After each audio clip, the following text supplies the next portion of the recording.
एक क्षणी शांत राहायला पाहिजे. आणि शांततेमध्ये ही नवनिर्मितीची संभावना आहे ती म्हणजे हिरण्यगर्भ आहे आणि तूच ते हिरण्यगर्भ आहे. आणि विश्व निर्माण झालं होतं तेव्हा तू जे होतं ते तू आत्ता या क्षणी आहेस असं स्वतःला सांगायला. का तर ते स्वच्छ शुद्ध आणि निर्मळ आहे. पण तू पण स्वच्छ शुद्ध आणि निर्मळ कोणतेही कार्य कर, पण शेवटी विश्व निर्माणच झालं होतं. तुम्ही जीवन मध्ये काय वाटचाल काय करायला तशीच करायला लागलाय. कायम तुम्ही तसंच पाहिजे की स्वच्छ शुद्ध आणि निर्मळच पाहिजे. तर तुम्ही ईश्वर आणि हिरण्यगर्भ भगवान परमात्मा हे थोडं एकच आहे केव्हा निर्मितीची अवस्था. म्हणून सतत ती अवस्था आपल्यामध्ये सतत स्वच्छ शुद्ध आणि निर्मळ. मी आता चौथ्यांदा सांगतो काय असायला पाहिजे अवस्था ही परमात्म्याचं लक्ष. कारण तिथे निर्मिती आहे, निर्मितीची सुरुवात आहे आणि ती अवस्था आमची आयुष्यभर टिकायला पाहिजे. म्हणजेच ते देवत्व आहे ते तुमच्यामध्ये तुम्हाला त्या शांत स्वरूपातून तुम्ही जे आनंद स्वरूप आहात त्याची अनुभूती शांतते. तुम्ही जर अस्वच्छ असाल, अशुद्ध असाल, दुर्गुण असतील तर ती अवस्था प्राप्त होईल का? नाही होणार. म्हणून सतत स्वच्छ शुद्ध आणि निर्मळ पाहिजे. आणि जे काय आहे ती अवस्था आमची परमेश्वराचीच अवस्था आहे. परमात्मा, परमेश्वर, ईश्वर, भगवंत हे सगळं एकच आहे. ते म्हणजे त्याला नाव दिलेलं आहे हिरण्यगर्भ. म्हणजे बुद्धीच्या पुढे जोरात तुम्ही हिरण्यगर्भ स्वच्छ शुद्ध आणि निर्मळता तिथं बसा, प्रतिक्षण तपासा, उद्योगधंदा करा, घरगृहस्थी करा, समाजकार्य करा, साधना करा, पण या अवस्थेत विरम करा. म्हणजे ईश्वरी तत्व जे आहे ना सचित आनंद तेच तुम्ही आहात असा सतत अनुभव घ्या ना. आणि हे कसं आहे आपल्या वेद आणि उपनिषदातनं आलेलं ज्ञान आहे टप्प्याटप्प्यानं आलेलं. आणि हे नचिकेताला कठोपनिषदामध्ये यमानही सांगितलेलं आहे. चिन्मय मिशनचे स्वामीजी अद्वैतानंद आहे त्यांनी या बाबतीत बारकाईनं खूप काही सांगितलेलं आहे. ऐकताना असं वाटतं अरे वा आपण प्रत्यक्ष हिरण्यगर्भाचा स्पर्श आपल्याला होतोय आपल्या जीवात्म्याला. आणि आपल्याला बाह्य जगतामध्ये आम्ही कुठं कुठं अडकलोय त्यातनं आम्ही बाहेर पडायला हे किती चिंतन महत्वाचं आहे. एकापेक्षा एक सूक्ष्म श्रेष्ठ आणि महान शरीर इंद्रिय या सगळ्याकडून विषय मनाकडे, मनाकडून बुद्धीकडे आणि बुद्धीकडून हिरण्यगर्भाकडे ही आमची वाटचाल तिथपर्यंत आली. आता त्या हिरण्यगर्भानंतर सुद्धा आपल्याला पुढे आणखीन जायला लागतंय. ही झाली एक अवस्था बाह्य जगतामध्ये असलेल्या जीवात्म्याची अवस्था की मी सतत कसं असलं पाहिजे ते देवत्वाच्या अनुभूतीपर्यंत असायला पाहिजे. आता याच्या पुढचा जो भाग आहे तो आणखी त्या सूक्ष्मामध्ये जाताना आणि पुढचा जो मुद्दा आहे तो अत्यंत महत्वाचा आहे आणि तिकडे आपल्याला जाणं अत्यंत आवश्यक आहे. त्या सूक्ष्म तत्वाच्याही हिरण्यगर्भ जे आहे बुद्धीच्या पेक्षा महान आणि सूक्ष्म असलेलं त्याच्या पुढे आता आपण करतो. आता जरा लक्ष द्यायचं. दरवेळेला आम्ही प्रश्न विचारतो की नाही ते इथे येतात. नियमन बुद्धीचे प्रश्न सारखे नाही आपण एकमेकाला विचारतो. त्याच्याविषयी आम्ही परमेश्वर स्वरूप काय आहे, मी कसा आहे, तर त्या बाबतीमध्ये चर्चा करताना आता इथनं पुढे जे आहे ते लक्षात घ्यायचं. ही जी निर्मितीच्या स्वरूपामध्ये असणारं जे स्वच्छ शुद्ध आणि निर्मळत्व आहे आता त्याचे मागाचं जो आहे ना अधिक सूक्ष्मात जाऊया तर ते काय आहे अव्यक्त. जे व्यक्तच नाही आहे तर त्या अवस्थेला आता तुम्ही जा. विश्व निर्माण झालेलं नाही तिथं आता परमेश्वर ईश्वर भगवान हे काय नाही. आता फक्त प्रगाढ शांत स्थिती. सत्व नाही, रज नाही, तम नाही, गुणाच्या पलीकडे विश्व निर्माणच झालेलं नाहीये. मोजायला काहीतरी दोन गोष्टी पाहिजेत ना, एका क्षणाकडून दुसऱ्या क्षणाकडे जायला. आपण मोजणी करतो, तिथं निर्माणच झालं नाही, तिथं मोजणी पण नाही. काळाच्या पलीकडे गेलं, गुणाच्या पलीकडे गेलं, काळाच्या पलीकडे गेलं, गुणातीत कालातीत झालं ते. आणि ते जे आहे ते अव्यक्त ब्रह्म म्हणा. अव्यक्त जी अवस्था आहे ना, हा हा हा ते 3-3 तास जे बसायचं असतंय ना, ते हिथं बसायचं असतंय. हिमालयात बसलोय, समोर डोंगर दिसते, ते काय नाही येतात. ते सुरुवात झाली होती, बरोबर आहे. बसलास, गुरु सान्निध्यात राहिलास, चांगलं झालं. गंगेच्या घाटावर राहिलास, स्नान बिन केलास, पवित्र झाल्याची भावना झाली, इथपर्यंत ते सगळं बाया जगत होतं, ते इथपर्यंत होतं. आता नाही, आता अव्यक्त. आणि त्या अव्यक्त अवस्थेमध्ये ती अवस्था आहे, ती जी सहजावस्था आहे, बस एकमेवाद्वितीय अशी अवस्था. तिथं स्थिर राहिलं. त्याला एकांतवास कशासाठी? जगच नाहीये अशी अवस्था. ऋषी मुनी संत विद्वान लेखक अभ्यासक जंगलात जाऊन राहतात. का? जगापासून अलिप्त गेल्याशिवाय हे विषय वासना आणि मी माझं सुटत नाही.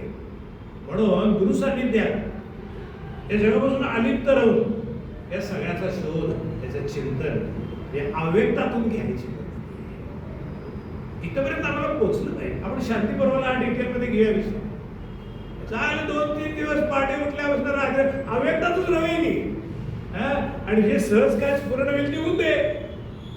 काय स्फुरण होणार आहे? बाह्य जगाचं स्फुरणच नाही होणार. कारण बाह्य जगाचा संबंध येतोच कुठे? अव्यक्तात येत नाही. तिथं स्थिर राहायचं. मग मी कोण आहे ते कळायला लागतंय.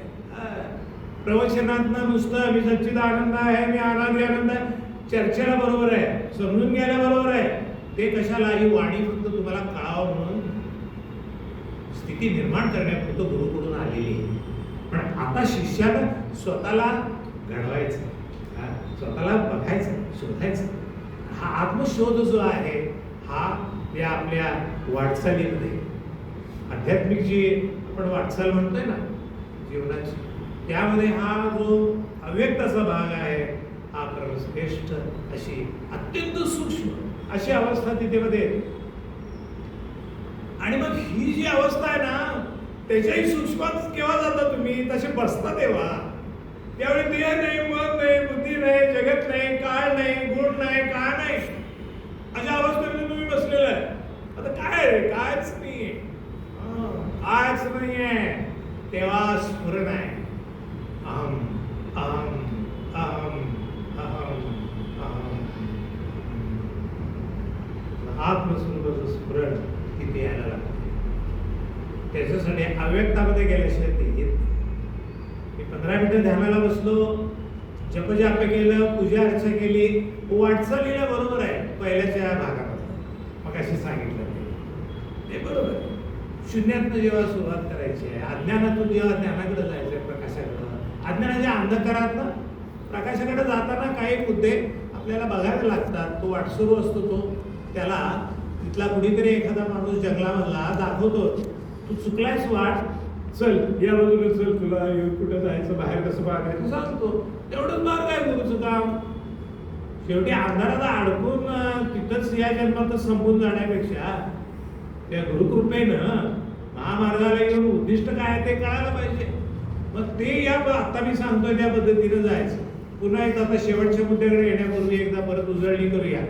देह, इंद्रिय, विषय, त्याच्यापेक्षा सूक्ष्मामध्ये आलं तर मन, मनापेक्षा सूक्ष्म महान श्रेष्ठ बुद्धी, बुद्धीच्या पलीकडं परमात्म तत्व जे ईश्वर, सर्वगुण संपन्न म्हणा, सर्वांतर्यामी, गंधाड भरलेला, हे सगळं त्याच्यात आलं. सगळ्यांचं कल्याण करणारा असं जे ईश्वर तत्व आहे ते आहे. त्याच्या पुढं जायला पाहिजे, त्याच्या पुढं अव्यक्त. म्हणजे अव्यक्तामध्ये आत्मस्वरूपाचं स्फुरण आता सांगितलं ते आनंद. त्या अवस्थेमध्ये सहजावस्था जगात राहत जरी राहिलं तरी अव्यक्त अवस्थेत बाहेर जगताचा व्यापार करा. मिथ्या ब्रह्मसत्यम जगत मिथ्या शिव ब्रह्मैव नापराहा.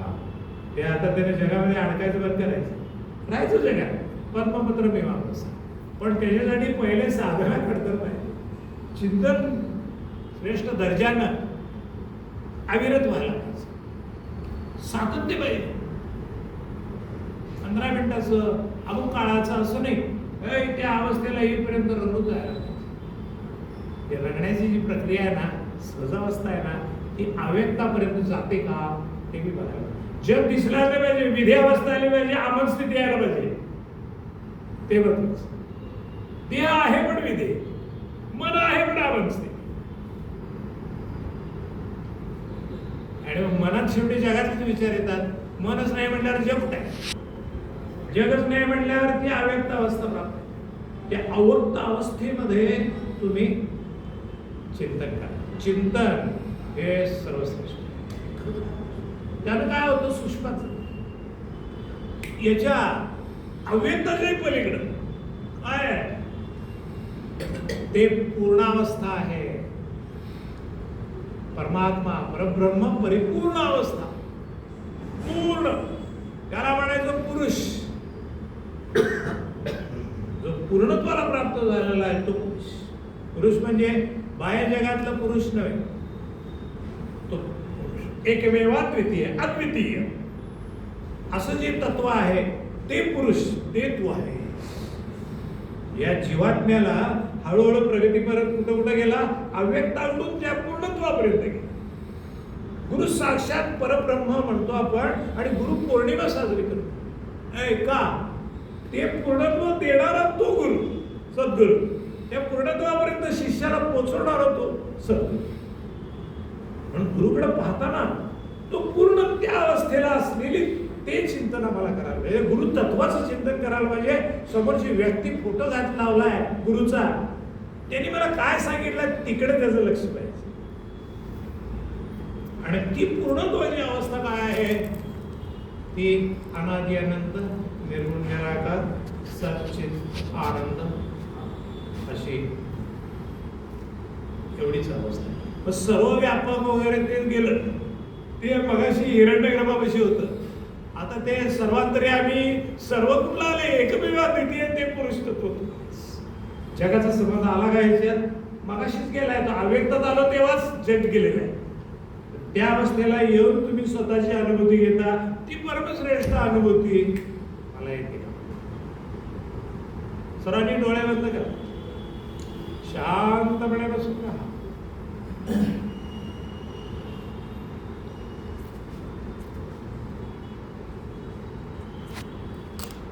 आध्यात्मिक जीवन आणि जीवनाची वाटचाल ही करत असताना देह इंद्रिय हे जड आहे, जे विषय आहेत ते सत्वरजतम गुणातून उत्क्रांतीवादातून त्यामध्ये घटना घडत राहणार आहे. जीवात्म्याने या अवस्थेमध्ये चिंतन करत असताना हळूहळू सूक्ष्माकडे जाण्याची, जे त्यापेक्षाही महान श्रेष्ठ असं जे आहे ते म्हणजे मन. मन शांत, प्रसन्न, स्थिर, एकाग्र. मनाची शक्ती, मनस्वास्थ्य, मनशांती ही प्राप्त त्या साधनेतून, तपश्चर्येतून, योग्य मार्गदर्शनाखाली झाल्यानंतर त्या मनापेक्षाही सूक्ष्म, श्रेष्ठ, मंगलमय असे म्हणजे शुद्ध बुद्धी. बुद्धी म्हणजे विवेक, सारसार, आत्मानात्म विवेक. तोही गुरु सान्निध्यातून जाणून घ्यायचा.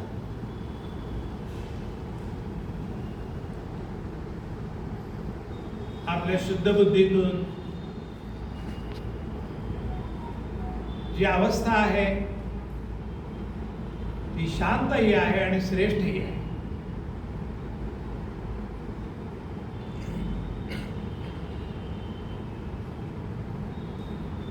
कृष्णानं अर्जुनाला जो उपदेश केला त्याचं मन द्विधा झालेलं होतं.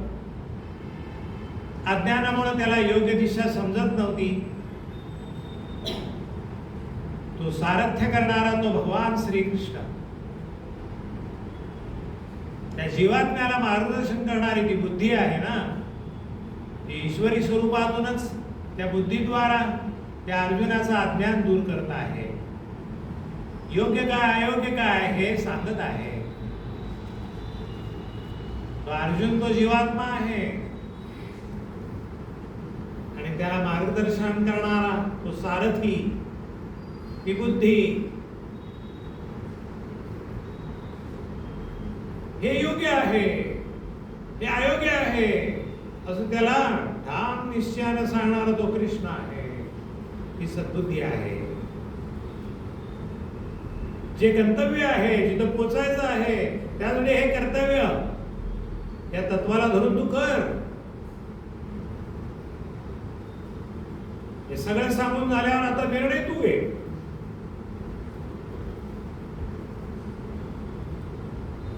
निर्णय घेणारा जीवात्मा आहे तो, त्याला ज्ञान प्राप्त झाल्यानंतर तो विवेक बुद्धी त्याची कार्य करते आणि इप्सित जे आहे अंतःकरण शुद्धी इकडे त्याची वाट चालवते. जिंकणं हारण्याला महत्व नाहीये, अंतःकरण शुद्धीला महत्व आहे. शरीर मन बुद्धी शुद्धता आणि त्या शुद्ध बुद्धीकडून अजून महान तत्व जे काय आहे ते म्हणजे हिरण्यगर्भ विश्व निर्माण करत असताना जी स्वच्छ शुद्ध आणि निर्मळ अवस्था आहे ते परमेश्वर ईश्वर भगवंत भगवान असं सर्व गुण संपन्न अशी अवस्था. त्या अवस्थेचं चिंतन करत जायचं. एकदा ती अवस्था आली स्वच्छ शुद्ध आणि निर्मळ, त्यामध्ये राजसिक तामसिक काय नाहीये, फक्त शुद्ध आणि सात्विक म्हणता येईल. आणि त्यापुढं त्या परमात्मा तत्वाच्याही पुढे असणारा अधिक सूक्ष्म म्हणला तर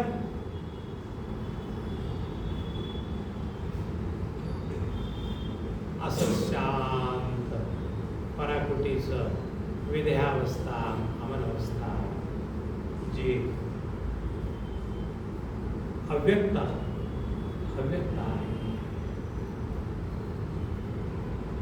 तिथे आता जगत नाहीये. म्हणून तो जीवात्मा चिंतन करतोय. गुरुने सांगितल्या टप्प्यानुसार तो पाहतोय स्वच्छ शुद्ध आणि निर्मळ अंतःकरणातून पुढे येणारी अव्यक्त फक्त आत्मस्वरूपाची अवस्था जे त्याचं स्फुरण त्याला होत राहते. आता गुणा उडून राहिले नाही. सकाळ दुपार संध्याकाळ रात नाही राहिली. ऋतुमान गेलं. गुणाच्या पलीकडं सत्वरज तमही नाही. भूतकाळ भविष्यकाळ वर्तमान काळ कायच नाही अशी अवस्था अव्यक्त. आहा तिथं स्थिर राहायचं.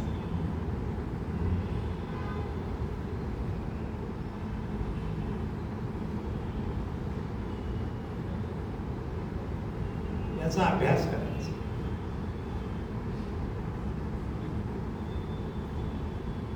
विदेहावस्था मनस्थिती तर प्राप्त झालेलीच आहे.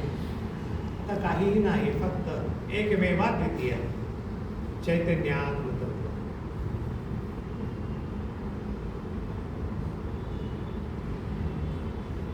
अमृताहुनी गोड असं असणार.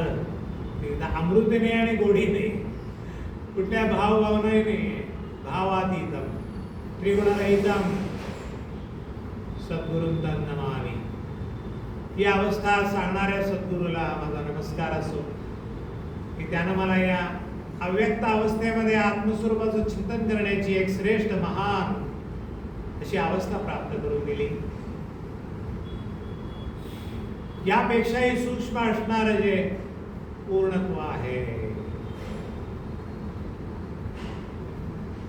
ओम पूर्णमदः पूर्णमिदं पूर्णात् पूर्णमुदच्यते पूर्णस्य पूर्णमादाय पूर्णमेवावशिष्यते. ओम शांती शांती शांती. आता कशातून काय मिसळायचं आणि काही काढून टाकायचं हे राहिलेलं नाहीये. इतकं ती पूर्णत्वाची अवस्था आहे ती सद्गुरूला प्राप्त झालेली असते. त्याच्या सान्निध्यात आलं ना तर त्या अनादिकालपासून असणारं जे स्फुरण आहे ते गुरुतत्व आहे ते त्या पूर्णत्वापर्यंत त्या शिष्याला नेऊन सोडत असतं. जसं वातावरण निर्मिती करत असतं, त्याला ज्ञान देत असतं, त्याच्या अडथळ्यातून त्याला बाहेर पडण्याचं मार्गदर्शनही करत असतं. आणि आपल्याप्रमाणेच पूर्णत्व त्या शिष्याला प्राप्त झाल्याचा ते गुरु आणि शिष्य वेगळे राहत नाहीत तर त्या पूर्णत्वालाच प्राप्त होत असतात. गुरुकृपेनं प्राप्त होणारी परमश्रेष्ठ अवस्था ते जे पूर्णत्व आहे ते पूर्णत्व म्हणजेच पुरुष आहे. पूर्णात पुरुष एकमेवाद्वितीय.